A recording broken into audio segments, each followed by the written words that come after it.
Thank you. Good afternoon, everyone. Glad you're all here. Glad that I can be here. A beautiful day. Talking about database schema migrations without downtime. I was here 2 years ago talking about a similar topic, which actually triggered me into writing this talk, which was a case study on a project in the Netherlands that I was a part of, where we transitioned from a lethargic manual release process to a thing called continuous deployment, which is where we ended up doing about 50 deployments per day, depending on the day, sometimes even more. And we essentially rolled out our changes automatically to production continuously, based on tests, of course. And if all the tests are passing, then we roll out to production automatically. What we also introduced there was a system that was highly available. We were not aiming for a particular amount of nines, but this was a mostly 24/7 operation, where we wanted to have highly available systems, especially in the context of doing 50+ deployments per day. We could not afford doing that and have downtime for every deployment, because that would have made selling that particular case very problematic. This application that we were dealing with then had a fair share of databases and, of course, database migrations. And so the question I get asked at the end of that talk was, how do you deal with database migrations in such a scenario where you do a lot of deployments, where you don't want to have downtime that you incur on your own? Of course, you cannot always circumvent or cancel out every potential cause of downtime, but if you cause it yourself, well, that's something you can probably avoid, especially if it happens on a repeatable basis. So how do we do that without downtime? That's what triggered me into developing this presentation, essentially. So what we are going to talk about today is not necessarily a database migration, so moving a database from one machine to the other or from one vendor to another vendor, but database schema migrations. And before we get into the nitty-gritty of the migrations and the downtime, let's first define what a database schema is. So a database schema, when we talk about relational databases, which is what most of us are using, I would assume, who's using relational databases at some point. That's almost the entire audience. So this should not be totally new to you, but just as a reminder, this is what a typical database schema could look like. This is pretty simple, actually, compared to some of the database schemas I have seen. This is where you can actually see there are lines and arrows connecting some things, whereas in some cases it becomes a little bit more convoluted. But you have your primary keys, foreign keys, indices, the whole shebang associated with relational databases. And typically when we talk about database schemas, it's not just this sort of view, but we can also write it as SQL statements, create table statements, stuff like that describe the structure of our database. So now that we have a database schema, let's talk about migrations, database schema migrations, because it would be fun and it would be nice if our database schema that we come up with today is perfect, is good for the rest of eternity, and we never have to ever change it again. If only. So let's look at how we can, or the tools we use, the strategies we use to change the database schema. Typically, when you talk about database schema migrations, we again revert to straight SQL statements. And when you look at the tooling, the phrasing may be a little bit different from tool to tool, but typically they refer to schema migrations in two directions. One is up or right, depending if you look at a timeline going from left to right, then we go up or right into the future. So we essentially go from we have a schema version n, and we go to schema version n+1. And that could be we create something new. We add something that previously did not exist, or we change something, we mutate something into a new version. Associated with the up, of course, is a down, which is essentially rolling back the change that we just did. And not all tools support this, and this is intentional. I'll come back to this. In the case of create table, the inverse of that would, of course, be dropping that table. Most database schema migration tools execute the migration as part of a transaction. So the transaction runs, and if the schema migration completes, then the transaction is committed. Otherwise, it's rolled back. That has its own set of interesting complications. For example, in MySQL, I think there's still 1 or 2 DDL statements or alter statements that trigger an implicit commit in a transaction. Previously in MySQL versions, that would be all the alter table statements, and they would implicitly trigger that commit. So whatever happened before that schema migration or before that individual statement would be committed anyway, and there would be no way to retrieve that or recover that. Looking at the tooling space, there are a few tools out there, much more than are on this slide, but these are some of the tools that you may see out there, depending on the language or the platform that you're developing on. I'm going to pick Flyway. Flyway is my personal tool of choice. It's my favorite. It's not necessarily any better than any of the other tools out there. It's just a little bit different. Flyway, like most of the other tools, allows you to write your schema migrations as straight SQL files that are prefixed with some sort of a number, usually a date and a timestamp. And then there's some sort of a description as the file name to indicate what the file is supposed to do. And it contains SQL statements, as I said. And when we run that, Flyway, on the command line, Flyway migrate, looks at your current database state, your current schema version, and then looks at all the migrations that it has to apply to move forward. So this is the up direction. And the way Flyway does that is it adds another table to your database, an additional table called the schema history table, where it actually records all the schema migrations that you have executed against this database. And this is what Flyway uses to compose the current version of your database and any schema migrations that you missed, that haven't been executed. It also records all sorts of metadata along with those migrations, such as when was this done, how long did it take, who initiated this migration, et cetera, which can all be very useful in terms of auditing if you need that. Now, one big question then is, what if I have an application that already has a database in production with data, has a schema attached to that database, but I don't use a schema migration tool, such as Flyway? Well, Flyway allows you to actually bootstrap from a legacy, from an existing database that did not have a schema history table before. So what you do is you save the initial schema of your database. If you use MySQL, there's a MySQL dump command, but there are, for every single database vendor, there's a different command, which basically outputs your database as the sequence of SQL statements, the create table statements that we saw before. So there's no data in that file, it's just the structure, right? It's just a schema. And what you then do is you tell Flyway, look, this is the base version of my database. So I put that snapshot that I just created inside this file.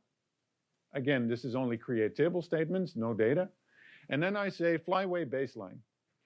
So Flyway sees that file, and instead of executing it, it's recording it into the schema history table as it has already been executed. So it marks it as a specific type of migration. This is what your database is in right now. And from that point on, you can start using migrations. You have essentially installed Flyway on an existing database. Now, there are some interesting parts to Flyway. Flyway allows repeatable migrations, such as if you want to recreate a view or do something else repeatable. Because Flyway is written in Java, you can also write your migrations in Java if you really must, but it can be done. And you can also write callbacks in Java. So if a migration finishes or crashes, God forbid, then you can write Java that actually executes, or that Flyway executes when that happens. So you can send a notification to Slack, for example. And the Pro version has a lot more stuff. There's Oracle support if you need that.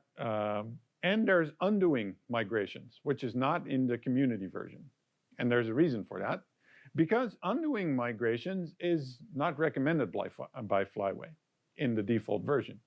There's a big fat disclaimer in the documentation. And I wholeheartedly agree. Because undoing a migration, we land on the discussion, do we roll back or roll forward? Do we fix forward, essentially? Well, let's take a look at why fixing forward maybe is better in terms of databases than rolling back. What if you do destructive changes? You know, the idea of an undo is nice, but it breaks down in practice, right? If you have a migration that deletes data, for example, that drops a table, that deletes, or drops a column that deletes data, and you have a 24/7 system going on. So once the migration is finished, you're actually, let's assume you mutated a column, you renamed something or you split a column, and your database is going to see more changes after that migration happens. And then you notice that the migration was wrong. Can you roll back at that point? That's going to be an ops-intensive process if it's possible at all. Because if you let's assume you made a snapshot right before you started the migration, then there's all this data that you accumulate after the migration finished, that you sort of need to patch into your old version of your database. So you would end up creating all sorts of homemade scripts to deal with that situation. Also, something to consider is long-lived locks. If you do large database changes that take quite a while, do you do incremental snapshots every X minutes or hours? If you do renames, well, we talked about that, or deletes. So those are concerns for rolling back. Implicit commits, if you do on MySQL, for example, you end up doing an alter table statement or something else that flushes the transaction you're currently in, then it would be difficult to roll that transaction back. If you have a sharded database and you're migrating shard by shard, for example, and shard 3 out of 4, you find an error, and by then previous shards have already accumulated new data. This is essentially the problem I was talking about, but then in a sharded situation. And if you have multiple databases, then it becomes even more interesting. Let's assume my MySQL has migrated successfully, but my Oracle hasn't, and I have 2 views on the same data in 2 databases. Which one do I revert? Do I revert anything?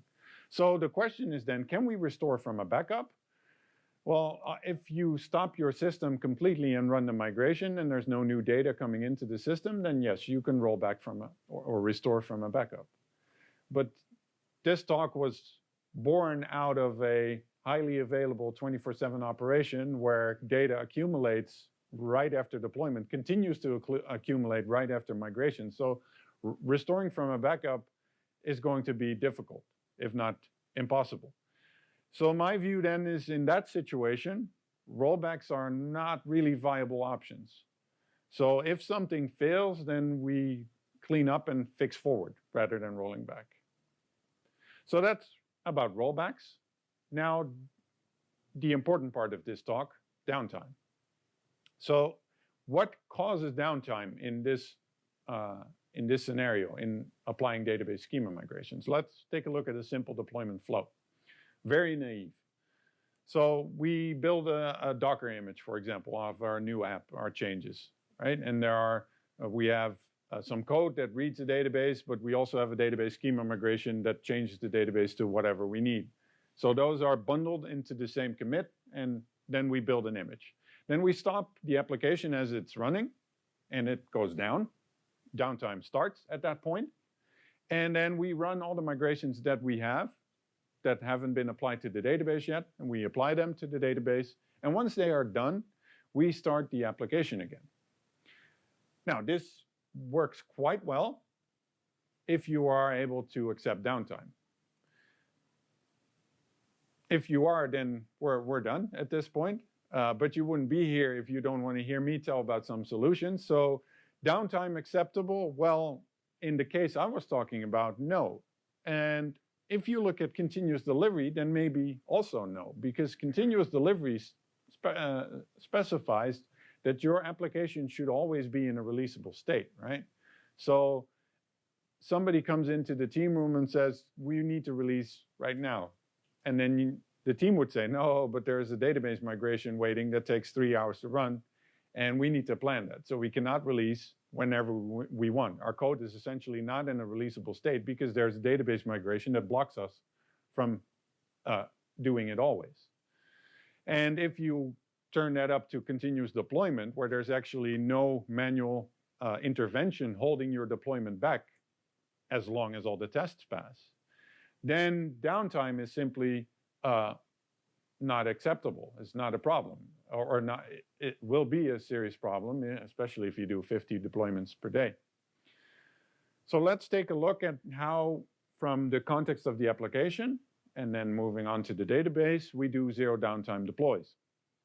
Let's consider that we have a load balancer between the internet and us would be an application or a service or something. The application is in version 1.0 as we see it right now. And let's say we build a version 2.0 of that application and we want to roll that out to our customers. So what we do is we start it and we let it boot, and then once it's started, we add it into the load balancer, and then it starts receiving traffic.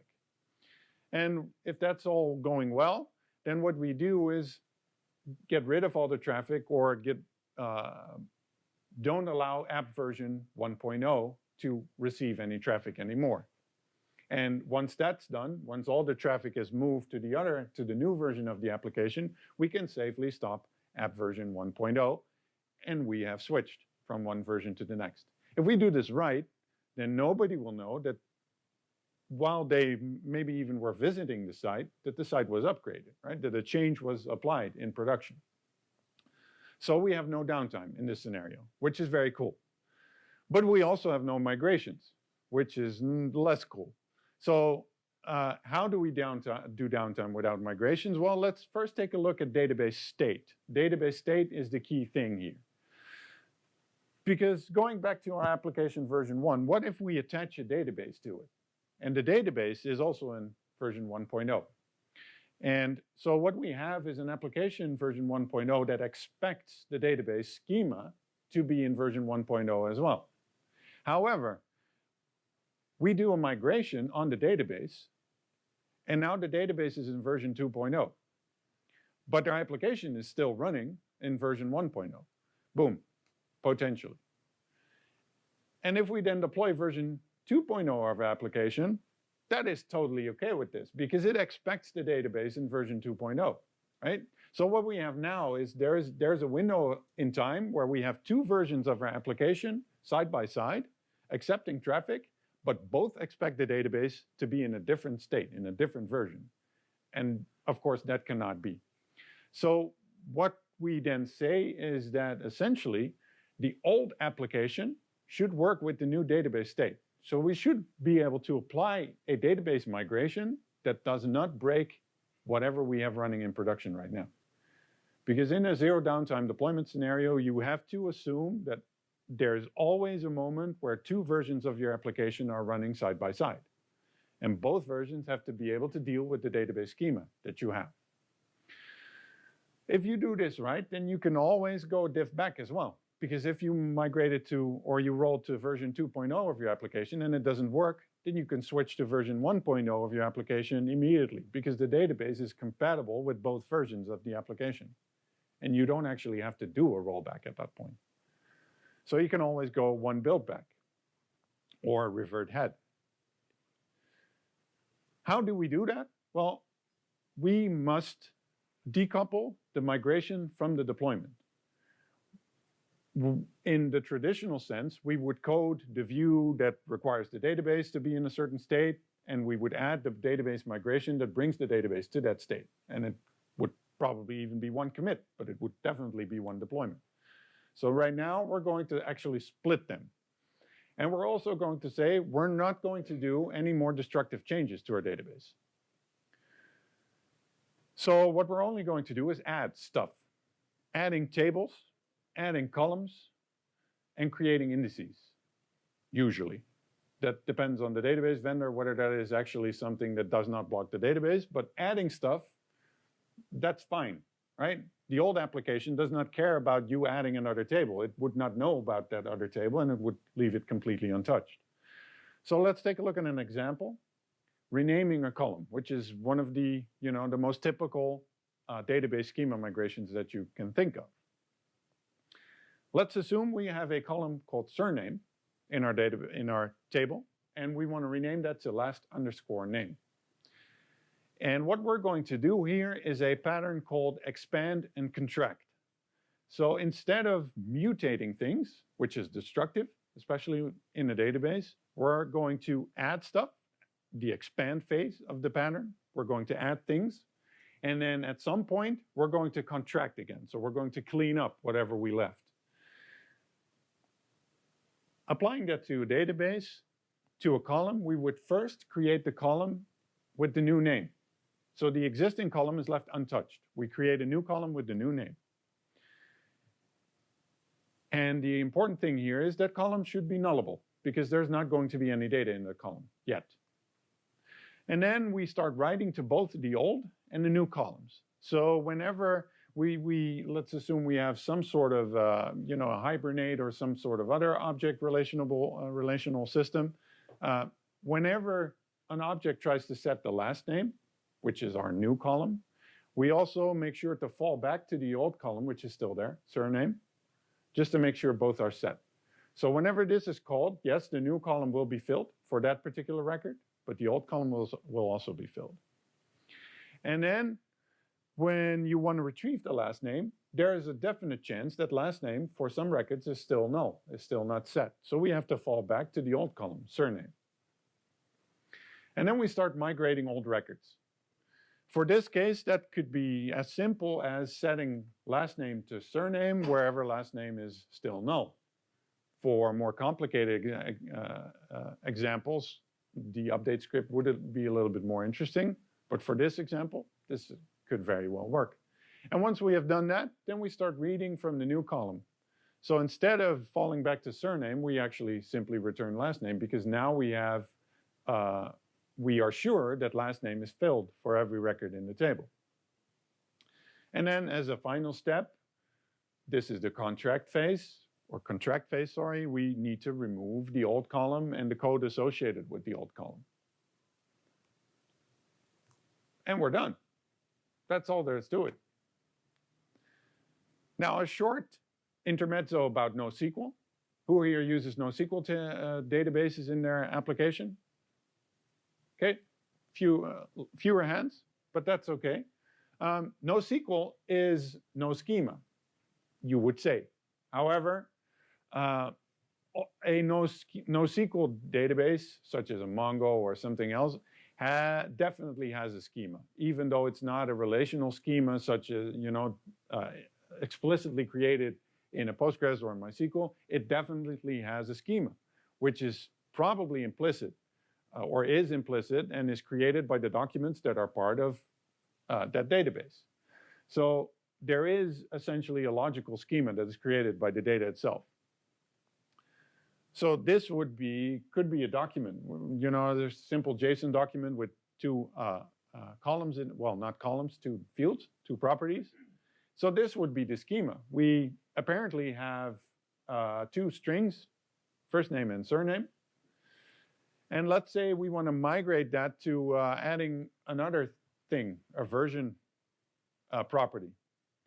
So we want to annotate all documents with a version, because we want to do this. We want to increase the version if we want to, if we update a document to indicate what the version of that particular document is, which we couldn't do before.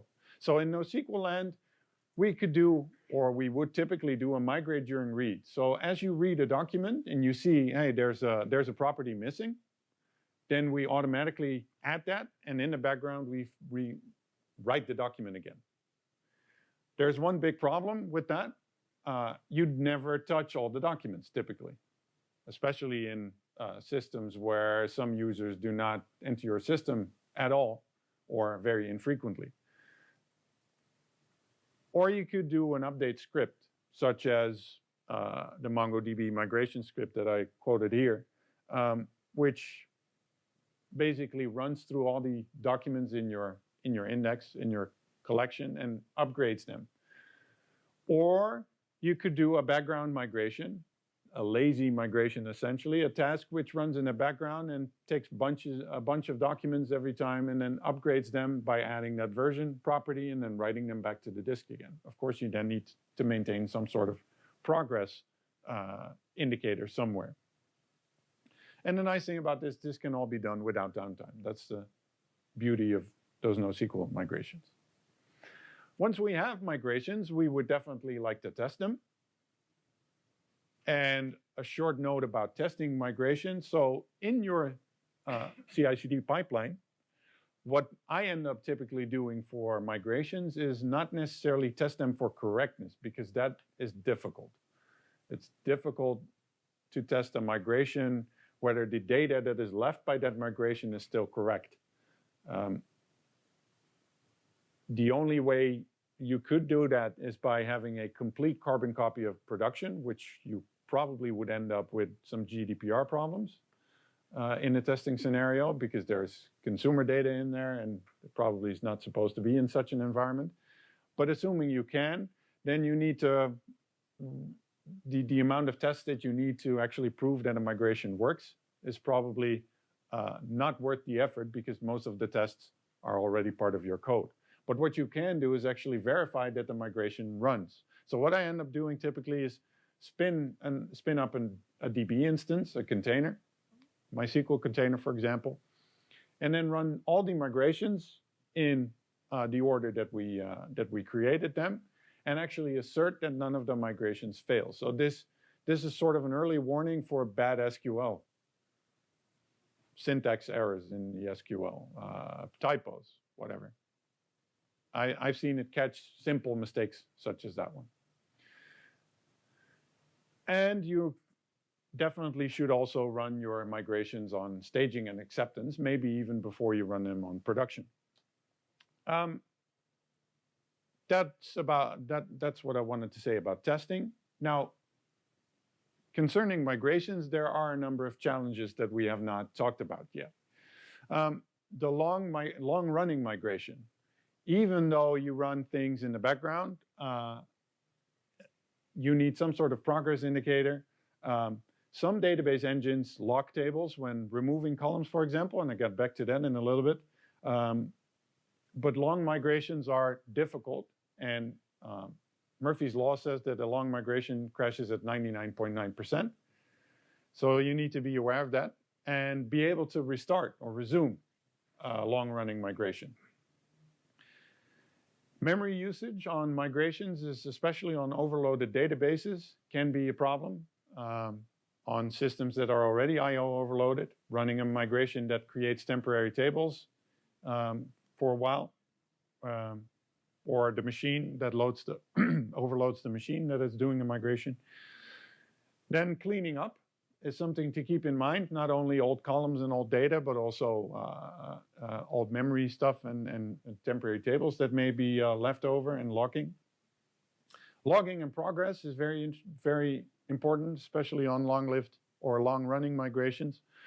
And non-nullable types. So in that example, renaming a column, at some point, the new column has all the data. And then we can say, okay, we may want to make it non-nullable at this point to start enforcing a certain constraint.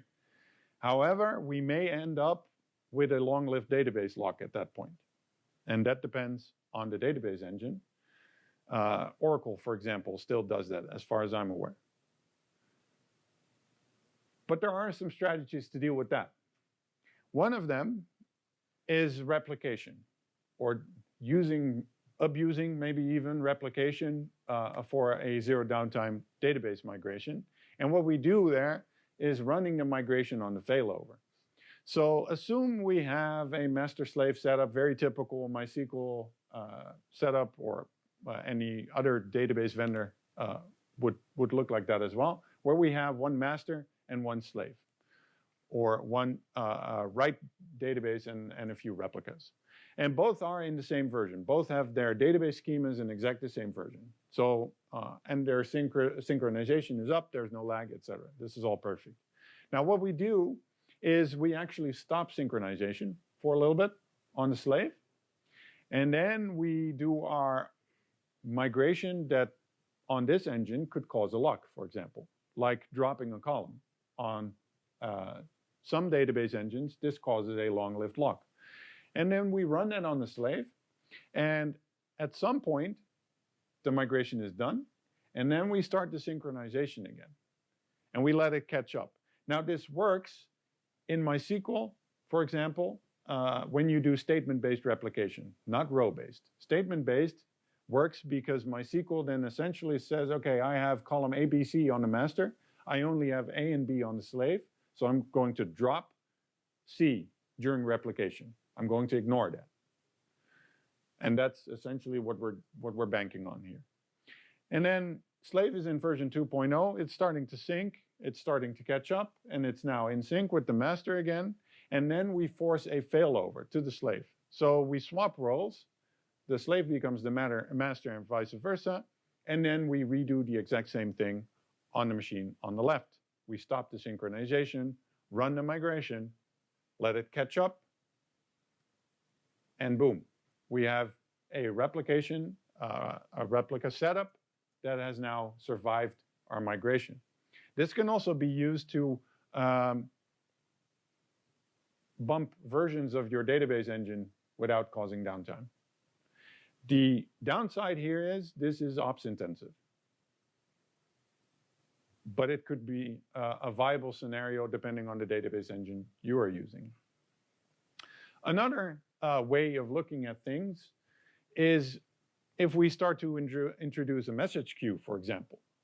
And this is a pattern that you see in other applications as well, where we have a UI layer at the top of the picture, which connects to a queue or a messaging bus and essentially sends messages to a messaging bus.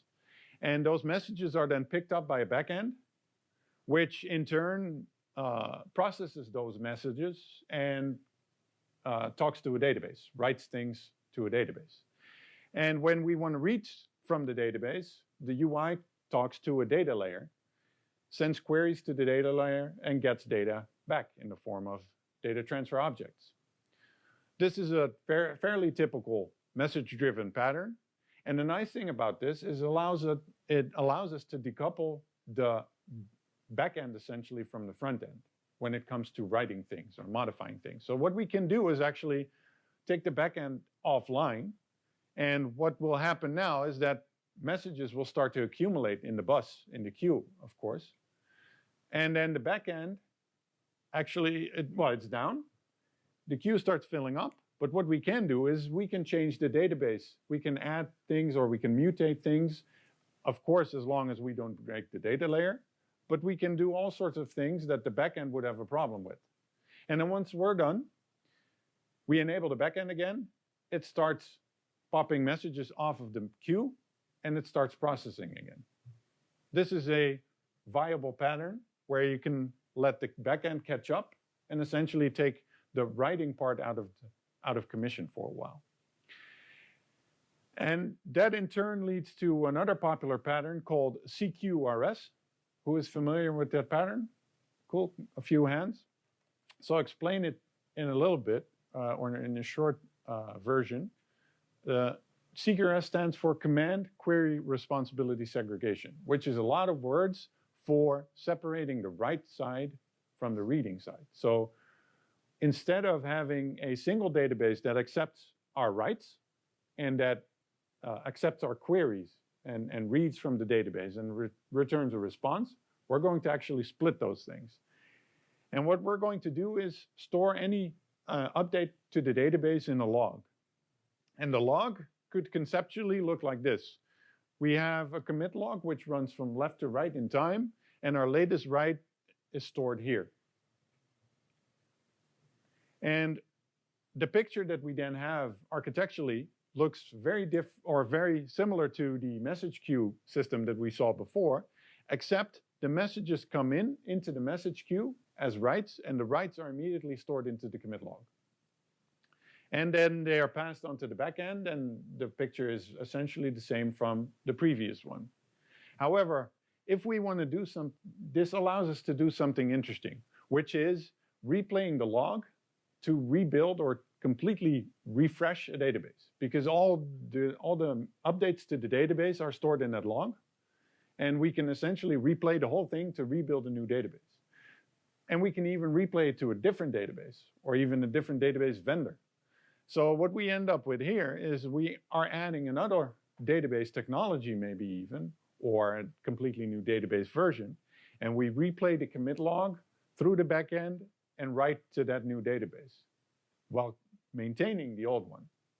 And once this green database is fully filled, is fully built, then we can change the data layer to actually start using this database rather than the old one.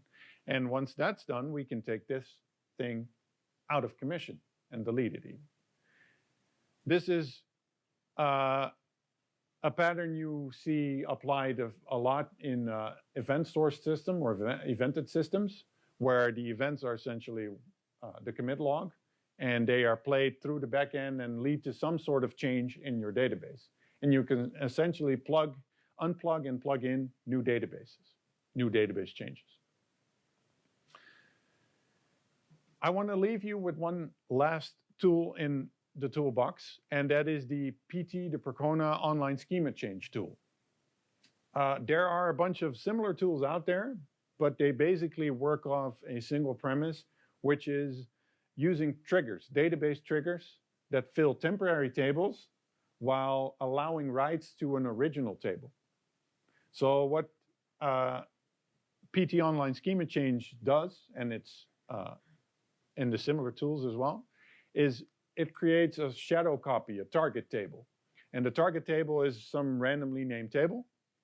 It doesn't really matter, but the structure of that table is the structure of the table we intend to have. So let's assume we drop a column. So this is the table with the column no longer there, right? And we still have our existing table. And on the existing table, triggers are added that forward any write, any update to that table to the shadow table, to the target table.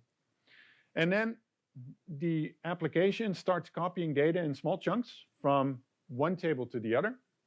And the triggers make sure that any updates that happen, that occur, are forwarded to the target table and applied there. And once that application is done running, then in one atomic transaction, the target table is renamed to the source table. And if all goes well, the application that talks to the source table did not know this happened. Well, unless you still refer to the old column that you just dropped, of course.